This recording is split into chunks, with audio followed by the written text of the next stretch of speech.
Guys, the crowd is filling the house right now at the Mesquite Rodeo. We're right outside of Dallas, Texas, where everyone is coming out to the Bernie Sanders rally. Now, just this morning, we heard that national polls and in Texas, Bernie Sanders is leading as the Democratic presidential candidate. Some 750 to 1,000 people attended a Halloween homecoming celebration at this party venue just about 20 miles from the University of Texas A&M at Commerce campus.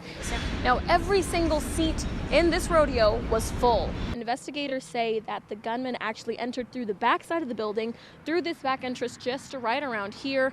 And as he began firing, he killed 23-year-old Byron Cravens Jr. and 23-year-old Kevin Berry. Participants create large bonfires. They cover each other with water and rainbow-colored hues. And you guys can't see that right now, but it's coming up. I promise you that.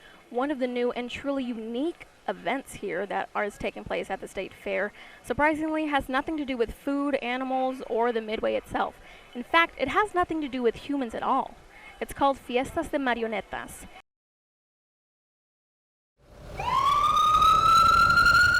It takes dedication and courage to fill this gear. And here at Denton's Central Fire Station, we're the best. So we have everyone's top-notch paramedic, top-notch firefighter. Gary Weiland is a driver and engineer at Central Fire, and he's been there for 8 years. But last fall, he experienced something life-altering. It's pretty awful, pretty life-changing. Thanksgiving for the Weilands never falls short of football, food, and family. But last Thanksgiving, when Weiland lost the feeling in his foot, he was rushed to the emergency room. When they woke me up, they explained that they were going to have to amputate my leg, and my first thought was, where's my turkey? It's Thanksgiving, I haven't eaten my turkey yet, and what are you talking about? You're going to cut my leg off. I'm Superman to my kids, you know, and so there's no way they can take my leg. Some doctors said it could take a year or two of training and rehab, while other doctors were convinced he'd never fight fire again. I'm ready to go. Let's do it. I'll make it happen. And it was a promise he kept. And I did, and it took 10 months and 6 days from the amputation back to full duty operations, no restrictions. What some considered a loss, he saw as a gain. So I wouldn't have said this 11 months ago, but this is actually a gift, and you know, I'm going to use it the best that I can to help others. And for Gary, that means regardless of what they're facing. Feeling sorry for yourself is okay. You know, we're human. But don't stay in that mind frame for very long. You know, get out of it and just do the best you can with what you have. Friday morning around 10 a.m., a deputy-involved shooting took place outside of Buc-ee's on I-35E in Denton, Texas. According to police, Bonds made several threats following the shooting to his place of business and other individuals. Officers tracked Bonds' car to the Denton Buc-ee's, where they say he parked backwards near the main entrance. At one point, Mr. Bonds exited his vehicle and went to the trunk and opened it. This alarmed our officers due to the threats that he had made, due to the public being inside Buc-ee's. So they decided they needed to effect an arrest as soon as possible.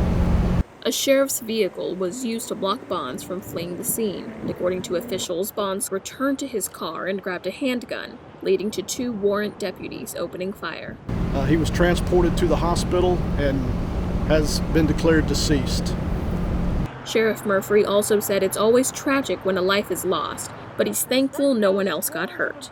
And he reminds us that even in quarantine, crime still happens. What we're going through right now, you know, these guys aren't in lockdown. These guys can't social distance. They have to go put hands on people that are out to hurt others and put them away. And I'm thankful that there are men and women out there willing to do that. Welcome to Dallas's favorite holiday tradition. The Dallas Arboretum and Botanical Garden invites visitors to take a stroll through a classic Christmas carol. This is the 6th year that we've had the 12 Days of Christmas display. And what we've done is we've created 12 beautiful Victorian gazebos and brought to life the song 12 Days of Christmas. As the setting sun turns the city from silver to gold, this enchanting exhibit truly comes to life. There's over 1 million LED lights that are here in the garden to help highlight the beauty of all the gazebos. But that's not all. 20,000 hours of labor, 55 mannequins each with hand-painted faces, 28 hand-carved animals, and 5 golden rings. Come on, did you really think we would get through this without some singing?